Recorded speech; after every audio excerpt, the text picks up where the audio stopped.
and welcome to Getting Candid with me, your girl Helen. Remember to subscribe to the channel and turn on the notification bell. You don't want to miss out on anything that we upload on this channel. Now, today the episode is slightly different from the usual because I think it's very inspirational. I'm chatting with a young lady who is a doctor, an entrepreneur, and a mother as well. I'm wondering how she manages to balance all that. But she's very inspiring, and you guys need to hear this. You need to stay tuned as I chat with Dr. Lulu on the other side. Welcome back. I mentioned that I'll be chatting with Dr. Lulu. Hi. Hello. How are you? I'm fine, thank you. How are you? Good. Thanks for having us in your home. Thank you. You're welcome. All right. First, what are your full names? I'm Luvinda Elina Matimba. Okay, cool. So now I want to know this young lady. She's doing so much with her life. Who is she? Where did she come from? Where did she grow up from? Just tell us a little bit about yourself. So I was born and bred in Lusaka, but I've lived also in Choma. So I did my primary school here in Lusaka, then I did my high school from grade 8 to 12 at Njase Girls School in Choma. And thereafter, I came back to Lusaka and did my university at University of Zambia, School of Medicine, Ridgeway campus. Okay, so I'm just thinking, with everything, people haven't even heard yet what you're doing. First, let me talk about medicine. What inspired you to say, I'm going to start medicine? So what inspired me to study medicine is my passion for herbal medicine, which is similar to medicine. Okay. So I think the problem is that everyone relates herbal medicine to witch doctors. Yeah, exactly. And I didn't like that because when growing up, I once stayed with my grandmother and I used to see when you're sick, they'll give you herbals, they'll give you natural things to take and you get well. I didn't like the injections and pills things. Yeah. But whenever you try and bring up that topic, people will relate it. No, it's just witchcraft. People don't know these things, dosages and all. So I said, let me study medicine. I understand how the human body works, so that even as I'm going to study plants, I know what chemicals are there. If I'm going to tell someone to drink something, I know what it's doing to the body, where it's going and things like that, so that I fully understand. I do it on a professional level. Okay. So it was like a road to my career. Nice. What I really want to do. Nice. So at least I'm happy to hear you say that, because most of the time when somebody is a doctor, an engineer, a lawyer, it mostly comes from because my parents wanted me to do it. So but I like that you it's just passion. So now, would you mind telling the people your age? I'm 25. Because I want this to make sense. Sorry. Yeah, 25. Yes. And you've studied medicine, and you're saying you've also studied herbal medicine? So I'm a certified aesthetician, okay, a cosmetic dermatologist, a herbal medicine specialist, and a medical doctor. 25 years of your life and you've done all that. How did you manage? There's 7 years of being a doctor. So what time did you have to study these other things? Okay, so I actually completed my medical degree this year. That's when I finished my 7 years. But these other ones, they are all certificates. So I just have 2 degrees, which is the degree in human biology and the degree in medicine and surgery. And then the aesthetics, the cosmetic dermatologist, and the herbal medicine are certificates. So I used to do them during my holidays. When I have a holiday, I travel to South Africa, I study aesthetics until I finish, and I finish the other 3 certificates earlier than medicine, actually. You must be very smart to be able to balance and pass in all that you're doing. But I'm just thinking, when you're in college, when you close, you're like, it's a relief, like, you want to rest. Let's rest. But then you went ahead and you were using that holiday to study other things. Did you have a social life? I do have a social life. I think what helped me is because, as I said, they were not very long courses. So I did them in the last 3 years of my studies. So I had the first 4 years to concentrate on medicine, because the first 4 years are really involving. You have to deal with a lot of books and all, but the last 3 years is more of practice. You practice in UTH, you go for ward rounds, and also when you close, at least there used to be that space, okay, when you can study. Okay, so I just said in my intro that you are an entrepreneur as well. Just tell us about your line of business. So I'm the CEO of Shape Up Health Shop and Maharati Laser Clinic. The businesses are related. We do similar services. It's just that at the health shop, we sell products. And at the clinic, they'll do a treatment. So we do skin care. And under skin care, we have skin brightening, skin lightening. We have removing black spots, stretch marks. And when you go to the shop, we have products for those things. If you go to the clinic, we have a treatment for such things. And we also have healthy stuff. So it's more of nutritional, weight loss, weight gain, enhancing the shape, and also flat tummy. We also have supplements for the common diseases like BP, which is hypertension, diabetes, which they call sugar disease, and arthritis, most of these common ailments. Okay, so you just talked about, I'm thinking weight gain. Most of the time I see people say, I want to lose weight. Do you actually have clients who come to say, I want to gain weight? So actually, what motivated me to choose the line of business that I do, because quite all right, the common motivation is money. Yeah. Yes, I needed the money. But what made me choose the kind of business I do is because when growing up, I used to be very, very skinny. And I always used to be bullied. Yeah. So you find you're just playing with your friends and someone will say, Kadayonda, you're slim. Like you're just playing and then your mood will just die. So actually, I used to want a lot to gain weight. I would walk in a pharmacy and tell them I'm asking for any medicine that will make me gain weight. Yeah. But I never found.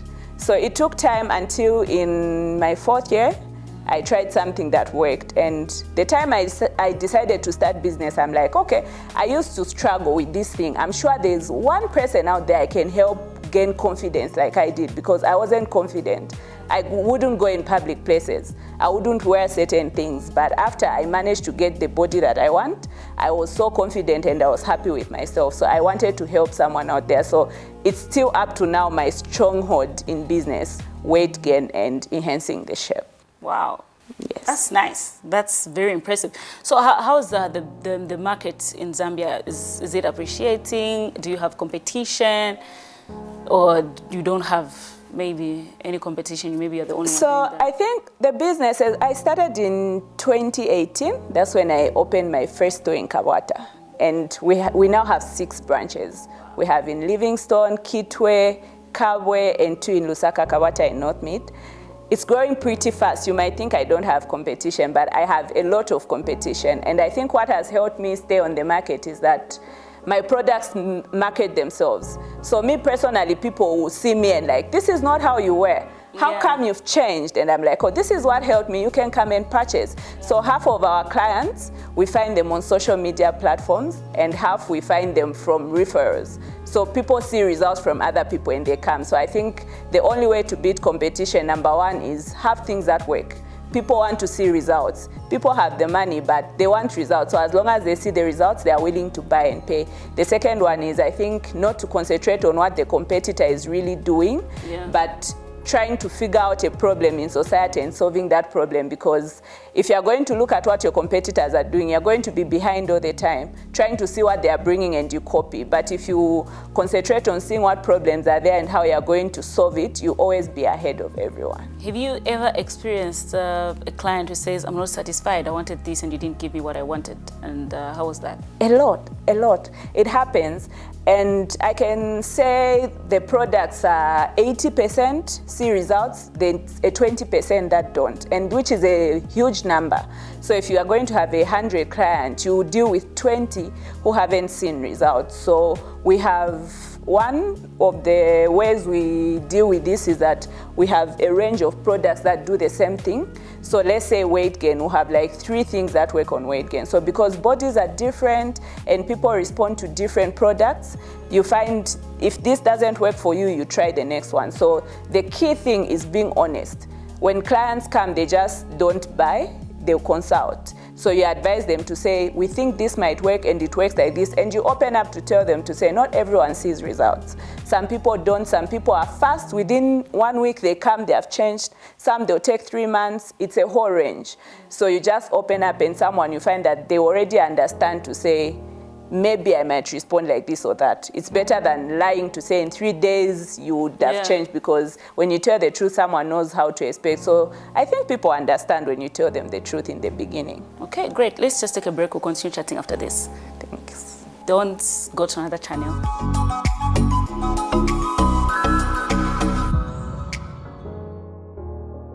Welcome back. I'm still chatting with Dr. Lulu. Now, when you're telling the story about your business and everything that you're doing, I think somebody may think it's always been smooth. Has it always been smooth, or maybe you also there's sometimes like, I think I should just give up, it's not gonna work? It's not always smooth. I don't know if I've ever thought of stopping, because I really have a passion for these things, but it gets hard, especially the part where it's very stressful. I'm managing all the businesses alone, which means 6 shops. We're opening the 7th branch in South Africa this month, end of November, and 2 clinics. So I have to do what's finishing in the shops, what needs to be bought, where do I buy it? You find with the corona, this side where you buy things, the border closes. So you have to find an alternative. Maybe the alternative, you find it in a different country. You don't even know any shipping agent there. I've actually, when I was starting, I raised some money up to 20,000, and I'm like, okay, now I can grow the business. Yeah. So I found something to order online, because I've been doing business in school up to recently when I completed my studies. So I couldn't travel to go order. I have to order online, and you send money and someone disappears. I've gone to the post office to receive boxes of products with a van. They tell you your things are here, and you expect 20 boxes of something, and you go, you find an envelope saying you've been scammed.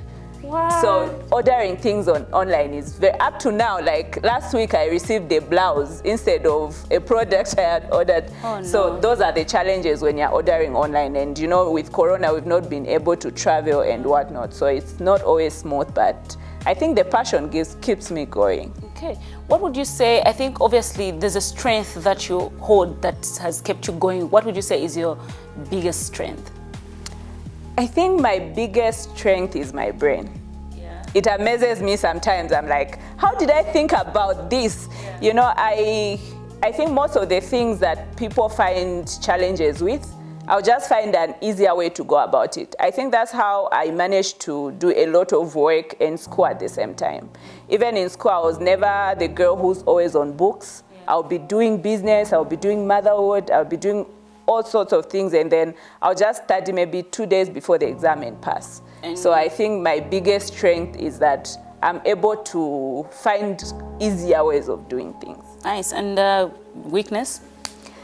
My weakness is that I'm a perfectionist. Yeah. I like things to be done in a perfect, organized way. So it really eats me up when I see disorganization. And I think because of that, sometimes I become really hard on my workers and on myself. Because if I say we should do this and we should do it like that, it should be like that. So I think that's a weakness, because sometimes someone should be able to compromise. You wear so many hats. You have to be a doctor, you have to be a businesswoman, you have to be a mother. Motherhood is a whole job. How do you manage to balance all that? Okay, so motherhood, I think my baby found a mother. So my baby stays with a grandmother, because I got pregnant in a really busy year of medicine. So when you ask anyone doing medicine, they'll tell you 4th year is the busiest.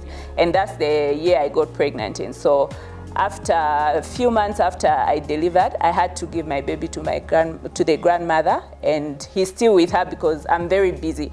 And I think it's safer for him to be with her than to leave him with helpers at home, because now I'm even traveling. Yeah. So the motherhood part, at least I would thank her very much, because she's really been of help. Yeah. Mm-hmm. Then how I managed to balance businesses and school. Yeah. When I was just starting my business, I started when I was in my 5th year of medicine. So I think I was once late for a ward round, and this doctor asked me to say, why are you late? I'm like, I told the truth. I had to do some errands, business, because I have to pay my fees and whatnot. Then he gave me a strategy. He said, that's a good thing to do. Most students just wait for bursary and whatnot. It's good you're doing something of your own. I'll give you a secret that most people don't know in business. And he told me, employ as much as you can.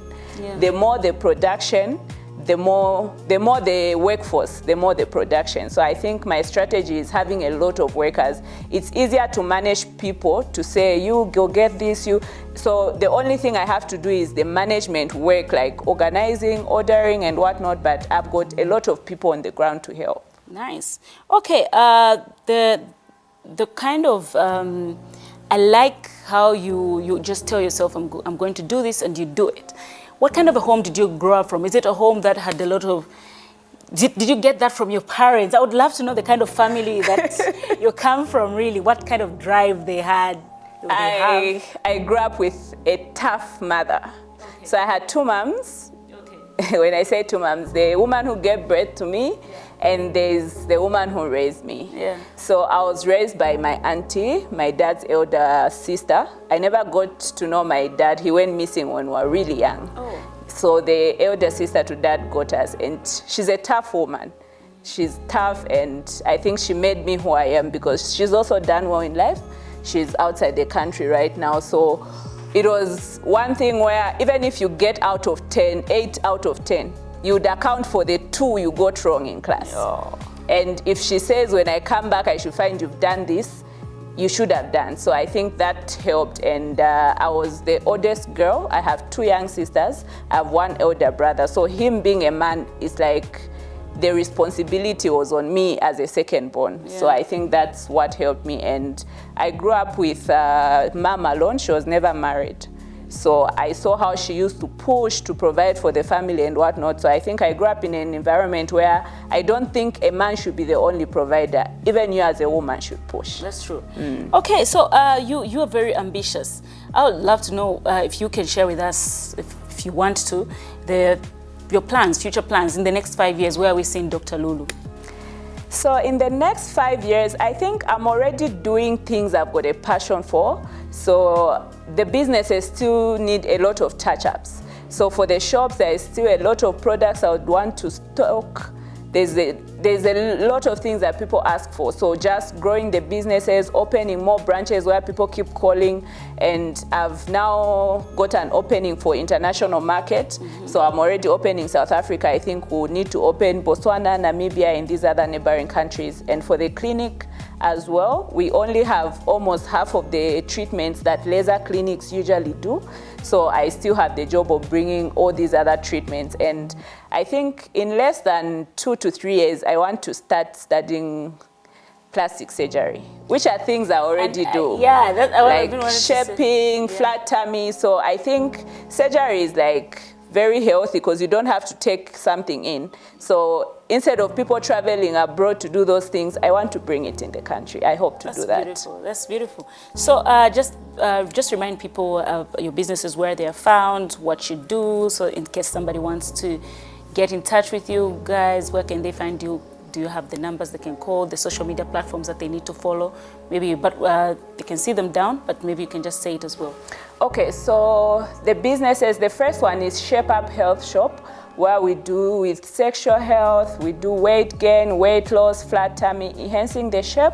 We also have supplements for the common diseases. And the laser clinic, we do treatment for stretch marks, skin care.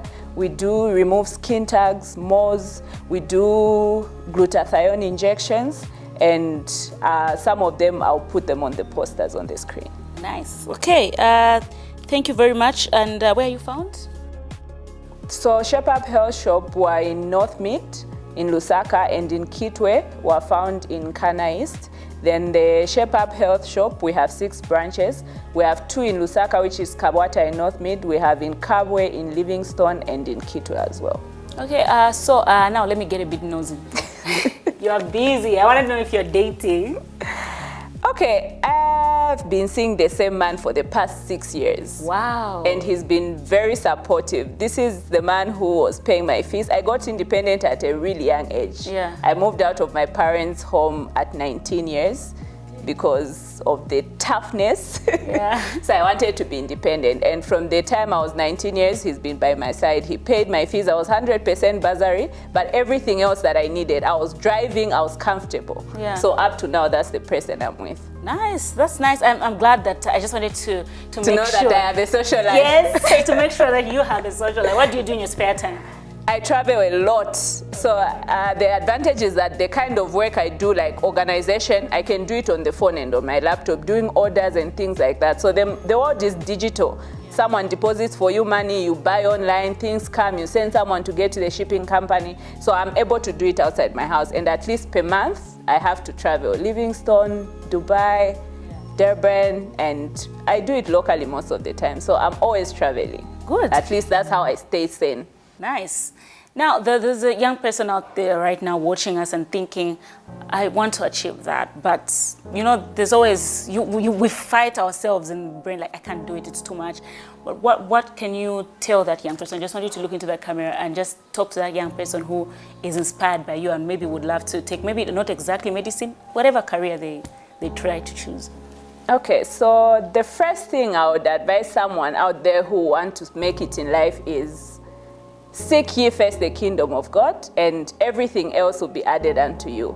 So I think the first thing is put God first, because it's possible you might be intelligent and thinking about something. The moment you're about to start your plan, the devil just comes and washes it out. So I'm a strong believer, and I think one of the things that have helped me to grow in business is, one, giving in church, paying my tithes, and I think the blessing also comes from the prayers that I give. You know, my man of God, Pastor Chole, always encourages young people to, before you even work hard, you pray so that God guides you. Even in school, I think one of the reasons why I never found myself to study very much would be taught how to study and to pray so that God helps you. What you studied comes. So the first thing is to pray and put God first. And the second thing is to have goals. Have weekly goals, have monthly goals, have yearly goals. You can't just be doing things randomly. You have to organize yourself. What do I want to do? How will I do it? And also, if those goals don't go according to plan, you have to, there's no time to sit down and regret and cry and be sorrowful. You have to reset the goals. Okay, this that I planned did go out of, according to the plan. What next am I going to do, and how am I going to do it? And always ask for help. There's no one who's good in everything. So if you think you're not good enough, you ask for people to advise you. Be open to criticisms, advice, and things like that. And I think that's it. Thank you so much. Thank you. You had a good time? Because I did. I had a good time. I did, though. This is my first time behind the camera, so I was very anxious. I actually never thought I would manage. You did well. You did well. Thank you. Alrighty, so this has been your girl Hellen. I was chatting with Dr. Lulu. I really hope you guys have been inspired, because this is a very inspiring story.